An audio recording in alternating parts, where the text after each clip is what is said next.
नए युग का नया नेतृत्व। कोरोना काल में जब पूरी दुनिया खौफ में थी, एक दूसरे की सहायता करना तो दूर, इंसान के पास जाने से डर रहा था। जीवन मरण के उसी काल और बेबसी के तपते रेगिस्तान में देश और दुनिया को एक नई दिशा दिखाने के लिए एक बीज रोपित हो रहा था कि किस तरह से नए युग में रियल टाइम डाटा के साथ पारदर्शी जनांकलन सहित समस्याओं के समाधान के साथ जवाबदेही सुशासन दिया जाए। जहां शिमला कई ऐतिहासिक निर्णयों का साक्षी रहा है, वहीं नवंबर-दिसंबर 2020 की कड़कती सर्दी में एक एक विषय पर विस्तार से चर्चा होने के बाद एक मसौदा तैयार किया गया। उसके बाद देवभूमि उत्तराखंड की योग नगरी मां गंगा की तपोस्थली ऋषिकेश में एक चिंतन शिविर आयोजित हुआ, जहां देश के अनेक राज्यों से आए राष्ट्र प्रेमियों ने भाग लिया और मंथन किया। उसी मंथन में यह निष्कर्ष निकला कि देश की व्यवस्था को बदलना है तो वो अधिकार लेना पड़ेगा जिससे संपूर्ण व्यवस्था को बदला जा सके। अंततः निर्णय लिया गया कि एक राजनीतिक दल के रूप में पंजीकरण किया जाए और देश के बुद्धिजीवियों को एक मंच पर लाया जाए। नाम को लेकर किए गए मंथन में यह तय किया गया कि संगठन का नाम राष्ट्रीय लोकनीति पार्टी रखा जाएगा, क्योंकि आज देश में राजनीति शब्द दूषित हो गया है। राजनीति का अर्थ ही जोड़ तोड़, दूसरे को नीचा दिखा करके खुद को अच्छा साबित करना हो गया है। मोक्ष नगरी हरिद्वार में संगठन के सदस्यों ने गंगा मैया के जल को लेकर संकल्प लिया कि हे गंगा मैया, हमारे मन में कभी भी कोई दूषित भावना पैदा ना हो और सदैव शुचिता और अनुशासन के साथ मानव कल्याण के प्रति हम तत्पर रहे। देश की राजधानी दिल्ली में अनेक राज्यों के बुद्धिजीवियों के साथ मसौदे पर चर्चा हुई और पार्टी का नाम लोकनीति रखने का फैसला लिया गया। लोकनीति पर शोध सहित विस्तृत दस्तावेज भी तैयार किया गया। फाउंडर मेंबर्स की मीटिंग बुलाई गई और पार्टी बनाने के लिए सभी औपचारिकताओं पर काम में लग गए।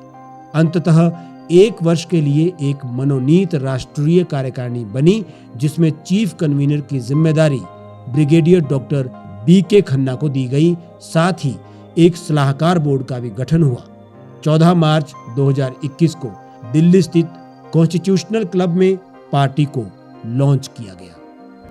चुनाव आयोग के दिशा निर्देशानुसार सभी आवश्यक मानक पूरे करने के बाद 9 सितंबर 2021 को पार्टी का पंजीकरण हुआ। पार्टी में सभी गैर राजनीतिक लोगों ने निर्णय लिया कि चुनाव का अनुभव लेना जरूरी है, जिसके लिए मंडी लोकसभा उपचुनाव में भाग लेने का निर्णय लिया गया। एक तरफ देश की सबसे पुरानी पार्टी और दूसरी ओर दुनिया की सबसे बड़ी पार्टी के बीच बिना संसाधन और अल्प अवधि में पार्टी ने अपना पहला चुनाव एक युवा प्रत्याशी एडवोकेट अंबिका श्याम के साथ हिमाचल में अपनी उपस्थिति दर्ज करवाई। मनोनीत नेशनल कोर वर्किंग कमेटी के 1 वर्ष होने से पहले पार्टी के सलाहकार बोर्ड ने पंजीकृत सदस्यों द्वारा चुनाव करवाकर पहले कार्यकारिणी चुनी गई और शपथ दिलवाकर नई राष्ट्रीय कार्यकारिणी ने अपना कार्य करना आरंभ किया। नई कार्यकारिणी में डीएन चौहान को कार्यकारी चीफ कन्वीनर की जिम्मेदारी दी गई। हिमाचल के बाद पार्टी ने उत्तराखंड में भी अपनी उपस्थिति दर्ज करवाने के लिए प्रदेश की 1 नंबर विधानसभा सीट पुरोला से युवा प्रत्याशी, विचारक और लेखक राम प्रसाद विशाल के साथ चुनाव में भाग लिया और अपनी पूर्ण क्षमता के साथ चुनाव लड़ा। अब पार्टी देश के सभी राज्यों में अपना संगठन बनाकर लोकनीति के उद्देश्य, समस्याओं के समाधान और कल्याणकारी राज्य के लक्ष्य के साथ अपना प्रयास कर रही है।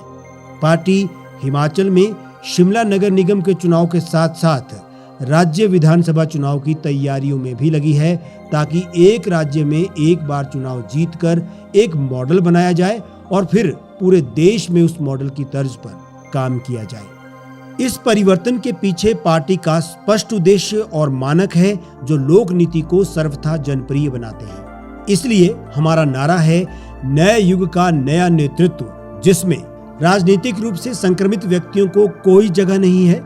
चुनावी टिकट से पहले एक शपथ पत्र देना होगा, जिसमें यदि पार्टी से अलग हुए तो किसी और राजनीतिक दल का वो हिस्सा नहीं बनेंगे। किसी भी मंत्री को वार्षिक दायित्व ही दिया जाएगा। मोहल्लों से लेकर जिला स्तर की विकासात्मक योजनाएं चुनाव के 3 महीनों के अंदर बन के आ जाएं, चौथे महीने में उन्हें पारित कर कार्य आरंभ कर दिया जाएगा। किए गए कार्यों का मासिक आकलन और अधिकारियों और संस्थानों का जनांकलन यानी पब्लिक रेटिंग होगी। मतलब ये कि सत्ता सीधे जनता के हाथ पहुंचेगी। सरकार हर परिवार और परिवार के सदस्य तक पहुंचे और उनकी समस्याओं के समाधान के लिए कार्य करें ताकि नागरिक मात्र अपनी प्रगति पर केंद्रित रहें। नागरिक कल्याण और जवाबदेही कानून के माध्यम से सामाजिक व्यवस्था को विकासोन्मुख बनाया जाएगा। सभी कार्य रियल टाइम डेटा आधारित हो और देश में मात्र एक पहचान पत्र हो। तकनीक के सदुपयोग से सभी सरकार से जुड़े कार्य स्वचालित यानी ऑटोमेशन बनाए जाएं। आधारभूत शिक्षा और स्वास्थ्य सभी निशुल्क प्राप्त करें।